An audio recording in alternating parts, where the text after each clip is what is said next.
আমার সামনে যদি কোরআনকে অবমাননা করা হয় আমাদের কিছু যায় আসে না, কিন্তু যদি আপনার বাপ ভাইকে কেউ যদি একটু কুটো কথা বলে, দেখবেন বাড়ি থেকে সবচেয়ে যেটা বড় দা সেটা নিয়ে বের হয় কিনা বলেন, সেটা নিয়ে কিন্তু বের হয়।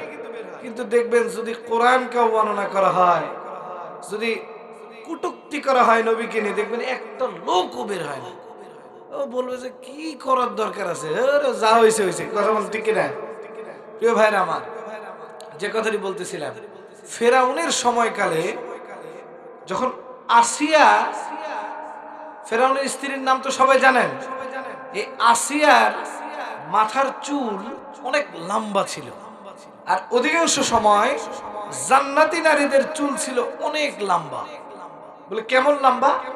হাদিস বিশারদগণ লিখেছে যে হযরতে আসিয়ার চুল এরকমটা ছিল যে উনি যখন গোসল করতেন, গোসলের পরে চুলগুলো রোদ্রে শুকায় দেওয়া লাগতো, মানে শুকাইতে দেওয়া লাগতো। সুবহানাল্লাহ বলে।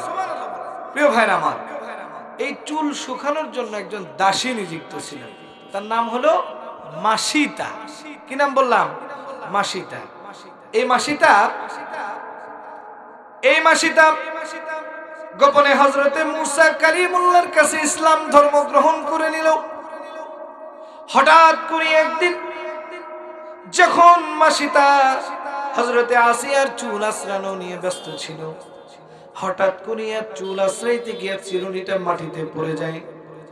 এই চিরুনিটা ওঠানোর সময় এই দাসী হঠাৎ করে বলে ফেলে বিসমিল্লাহ বলে উঠায়। বিসমিল্লাহ শব্দের অর্থ আমি হলো আল্লাহর নামে শুরু করছি।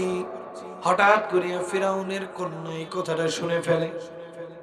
ফিরাউনের কন্যা ছোট মানুষ, সে তো আর বুঝতে পারে নাই, বাবার কাছে দৌড় দিয়ে চলে গেছে, যা ডাক দিয়ে বলতেছে, ও বাবা, ওই যে আমাদের যে দাসী কেন যেন বিসমিল্লাহ পড়ে নিল, মানে আমি আল্লাহর নামে শুরু করে দিছি, আমি প্রভুর নামে শুরু করে দিছি বাবা। তাহলে তুমি ফেরাউন যদি বাপ মানে খোদা হয়ে থাকো, তাহলে উনি কোন আল্লাহর নামে বা কোন প্রভুর নামে চিরুনিটা তুললো আমি জানতে চাই। কথা বলেন ঠিক কিনা? প্রিয় ভাইরা আমার, ফেরাউনের মাথার তার ছিঁড়ে গেল, গভীর রাগান্বিত হয়ে গেল। বিচার বসানো হলো, বিরাট একটা জনসমক্ষে বিচার বসানো হলো। এবার দাসীকে ডাক দেওয়া হলো। দাসীকে ডাক দিয়ে বলল, ওরে দাসী, তুমি কোন আল্লাহর ইবাদত করো? তুমি কোন আল্লাহর নামে কাজ শুরু করো? তুমি কোন প্রভুর নামে কাজ শুরু করো? কাজ শেষ করো, আমরা জানতে চাই। এবার মাসিতা দাসী ডাক দিয়ে বললেন, আমি ওই আল্লাহর ইবাদত করি যে আল্লাহ আসমান জমিনের মালিক, যে আল্লাহ আমাকে ভালো রাখার মালিক, যে আল্লাহ আমাকে খানা খাওয়ানোর মালিক। আমি তো সেই আল্লাহর ইবাদত করি, আমি তো সেই আল্লাহর দাসত্ব করি, আমি অন্য কোন মানুষের দাসত্ব করতে চাই না। প্রিয় ভাইরা আমার, ফেরাউনের মাথা গরম হয়ে গেল। এবার ডাক দেওয়া হলো, বিচার বিভাগের কার্যক্রম শুরু করা হলো। বিচার বিভাগের কার্যক্রম যখন শুরু করা হলো, এক একজন এক এক ধরনের বুদ্ধি দিচ্ছেন কিভাবে দাসীকে শাস্তি দিলে সে ইসলাম ধর্ম ত্যাগ করবে।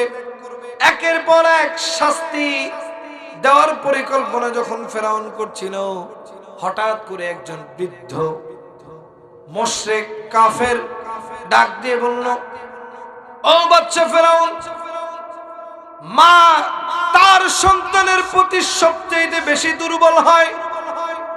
এবার ওই দাসীর 3টা সন্তান ছিল। কিতাব ঘাটলে পাওয়া যায়, কোন কোন রিওয়ায়াতে বর্ণনা রয়েছেন প্রথম সন্তানের বয়স ছিল 9 বছর অথবা 7 বছর, দ্বিতীয় সন্তানের বয়স ছিল 4 থেকে 5 বছর, আর আরেকটা সন্তান ছিল একদম কোলে ধারণ করা। এবার মাকে ডাক দেওয়া হলো, ডাক দিয়ে বলা হলো, ও দাসী, তুমি কি ইসলাম ধর্ম ত্যাগ করবানি? দাসী, তুমি জানায় দাও, তুমি ইসলাম ধর্ম ছাড়বা নাকি তোমার সন্তানদেরকে হত্যা করব? এবার মাকে যখন এই ধরনের কথা বলা হয়, আপনি বলেন তো কোন মা কি চায় তার সন্তান তার চোখের সামনেই মৃত্যুবরণ করুক, এটা কি চায়? দুনিয়ার জমিনে সবচাইতে স্বার্থ ছাড়া যদি আপনাকে কেউ ভালোবাসে, দুনিয়ার জমিনে বলেছি, স্বার্থ ছাড়া যদি কেউ ভালোবাসে সেটা হলো আপনার মা। এখানে অনেকেই বসা আছেন, এই যে মুরব্বী বাবাজিরা বসা আছেন, এই যে যখন ওয়াজ মাহফিল শেষ করে বাসায় যাবে, যা তাকায় দেখবে তার বাসায় তার মা নাই রে ভাই। কোন যুবকের জানি মা নাই, কোন বৃদ্ধার জানি মা নাই। তারা এখন হয়তো বা 2-3টা সন্তানের পিতা হয়ে গেছে, তারপরেও কেন যেন মায়ের শূন্যতা অন্তরে কেন যেন অনুভব হয়।